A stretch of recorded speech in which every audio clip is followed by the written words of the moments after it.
মনোবীক্ষণ polyclinic, চিকিৎসার জগতে এক দশক। এখন এখানে সব বিষয়ে ডাক্তারবাবু এক ছাদের তলায়। ফোন করুন 7477799515 এই নম্বরে। রেলব্রিজ উদ্বোধনের প্রায় 7 মাস পর নসিপুর রেলব্রিজ দিয়ে ছুটবে যাত্রীবাহী ট্রেন। মুর্শিদাবাদের বিজেপি বিধায়কের দাবি 2রা অক্টোবর থেকে নসিপুরে চলবে যাত্রীবাহী ট্রেন।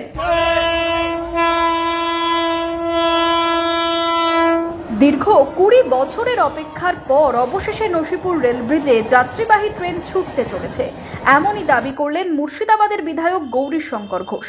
চলতি বছরের শুরুতেই শেষ হয় নসিপুর রেলব্রিজের কাজ। এর কয়েক মাস পর গত 2রা মার্চ কৃষ্ণনগর থেকে নসিপুর রেল সেতুর আনুষ্ঠানিক ভার্চুয়াল উদ্বোধন করেন দেশের প্রধানমন্ত্রী নরেন্দ্র মোদী। মাঝে মধ্যে মালগাড়ি চললেও প্রায় 6 মাস পেরিয়ে গেলেও এখনো পর্যন্ত কোনো যাত্রীবাহী ট্রেন ছোটেনি নসিপুর রেলব্রিজে। তবে এবার তার অবসান হতে চলেছে। পুজোর আগেই 2রা অক্টোবর নসিপুর ব্রিজ দিয়ে যাত্রীবাহী ট্রেনের উদ্বোধন করবেন রেলমন্ত্রী বলে দাবি করলেন মুর্শিদাবাদের বিজেপি বিধায়ক গৌরীশঙ্কর ঘোষ। নসিপুর রেলব্রিজের উপর দিয়ে ট্রেন চলার যে দাবি আমাদের ছিল, সেই দাবি খুব তাড়াতাড়ি অর্থাৎ আগামী 2রা অক্টোবর পূরণ হতে চলেছে। সেই দিন উনি ভার্চুয়ালি উদ্বোধন করবেন। আমরা এই ব্রিজের উপর দিয়ে আজিমগঞ্জ পর্যন্ত যাওয়ার ট্রেন সেই দিন পাবো। আগামী দিনে আরো অনেক ট্রেন এই রুটে চলবে।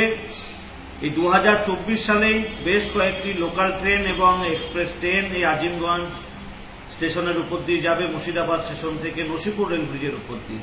অর্থাৎ উত্তরবঙ্গ যাওয়ার জন্য মুর্শিদাবাদবাসী মালদাবাসীকে যেভাবে ঘুরে যেতে হতো সেটা অনেক সহজে যাতায়াত করতে পারবে। একইভাবে উত্তরবঙ্গের মানুষ খুব সহজে কলকাতায় পৌঁছতে পারবে। বিকল্প যে রুট, সেই রুট আগামী 2 তারিখ যাত্রীবাহী ট্রেন দিয়ে উদ্বোধন হচ্ছে। ভার্চুয়ালি মার্চ মাসে উদ্বোধন করেছিলেন মাননীয় প্রধানমন্ত্রী, তখন থেকে পণ্যবাহী ট্রেন চলছিল।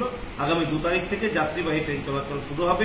মাননীয় প্রধানমন্ত্রী এবং অশ্বিনী বৈষ্ণবজি রেলমন্ত্রীকে অসংখ্য অসংখ্য ধন্যবাদ মুর্শিদাবাদবাসীর পক্ষ।